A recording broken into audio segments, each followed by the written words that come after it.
Thank you very much to Dave. We really appreciate your being here and always nice to see your face. Dave has said, Kia ora anō, can you talk a bit more about a company not being able to meet its financial obligations? For example, is $1 cash being held enough to continue trading, knowing that you have no existing commitments and may not be billed until sometime in the future? Should you have a set in stone commitment to funding your continuing trading? So this is a great question. This does slip into the accounting world. So we always have to be careful. Like we'll give you the legal thoughts, but I would always be bringing in the accounting perspective. But to start off, and then you two can jump in too. I think judges are actually fairly lenient when it comes to this, what we described as the stock trading moment. In other words, I think judges would look at it and say, well, we give you a bit of a grace period in order to get yourself out of trouble. So you have more than $1. So when I've talked about this with people who go to court as litigators, they've told me that they think that judges give a couple months period of grace to directors to continue to trade and to try to get out of the problem that they're in. The reason being that at the first sign of trouble, they don't want every company to just throw up their hands and say, well, we're just liquidating now because we're in a bit of strife. Like there's some grace to say, well, yes, COVID just happened. All of our operations shut down, but that doesn't mean that we need to actually liquidate the company tomorrow. Having said that, there's a balance here because at some point the directors are going to look in the mirror and when they wake up or look at each other and go, you know what, we actually don't have enough money to pay all of our suppliers, our employees, our others. We have to now make the difficult decision. We can't continue trading. And if they continue trading knowing that they cannot repay and they blindly continue entering into a $10 million contract here and more over there, that's where the judges are going to come down hard and say, you should have stopped. So that's kind of my initial reaction to that question or that comment, but it's a great one. And I guess it emphasizes that there is a bit of a gray area here. It's hard to say at any given moment, you have to stop now. I think a judge would say, this is part of your being responsible directors and exercising your wisdom.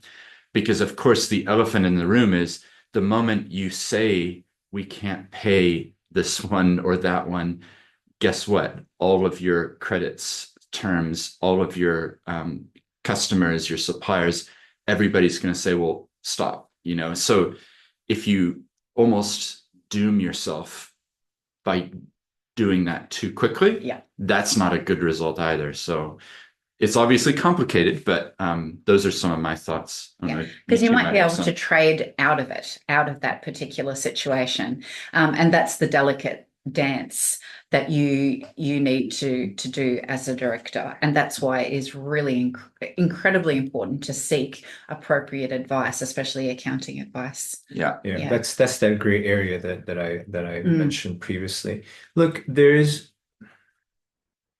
always circumstances where, so for example, if I start a company right now, right, and I put $1 in, right, but I know that I'm not going to start business and I'm not going to start signing contracts until 2 years from now, but I just wanted to basically create the company in order to lock in the name. I have this great name, but I can't start providing trading. I can't start providing services or goods until 2 years later because it's going to take a ramp up period for me to get there. There's no reason why that company can exist for 2 years because I don't have any liabilities. I just exist as a legal entity and I'm just chilling out, hanging out there for a year. Now, if and when you get into that gray area, right, where, liabilities are rising and it doesn't look like your cash flow is or your cash reserves are going to be enough or your accounts receivables are going to be enough to be able to pay your debts as when they're due. This is the point where that's why liquidation oftentimes is a shareholder decision. Because at that point, the decision has to be given to the owners of the company because they need to make a decision as to say, okay, do we want to continue, right? Or do we want to basically say, look, we tried our best, COVID happened, right? My kissing booth business is now completely inadequate during COVID times, and I can't make any revenue because it's COVID. Nobody can have a kissing booth. So in such a scenario, do you go, okay, well, but I think after COVID, this is still going to be a great business, then that can give the shareholders the flexibility to contractually and legally bind themselves to go, okay, I'm going to extend my own shareholders' money and I'm going to invest further into this company, right? Because you can make that decision, or you can go during this time of uncertainty and go, okay, I'm a little bit uncertain as to what's going to happen, but because I want to make sure that this company survives this COVID period, this pandemic, let me see if I can go get some outside investors who are willing to invest in the company for an exchange in equity. So I'll give them a percentage of the shareholding of the company, right? And then they will invest knowing that, it's a risk that they're taking. And the upside of it is, okay, they're buying in at a low value because the company right now is worth very little because I can't operate because of COVID. But after COVID, when things get back to normal, then their initial investment of, let's say, $100,000 might now be worth $1 million because the company is now actually being able to operate and grow as it's supposed to do.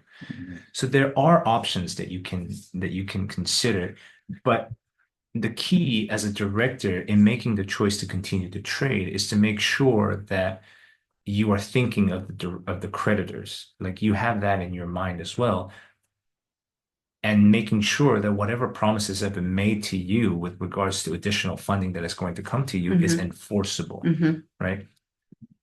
One of the biggest concerns and the biggest concerns the court had in Mainzeal was that all of these assurances of additional funding that Mainzeal was going to get from its related company or related persons, they were all non-binding. They were just, yeah, we're going to definitely support the company. We will for sure support the company. But there was nothing signed. There wasn't a loan agreement signed.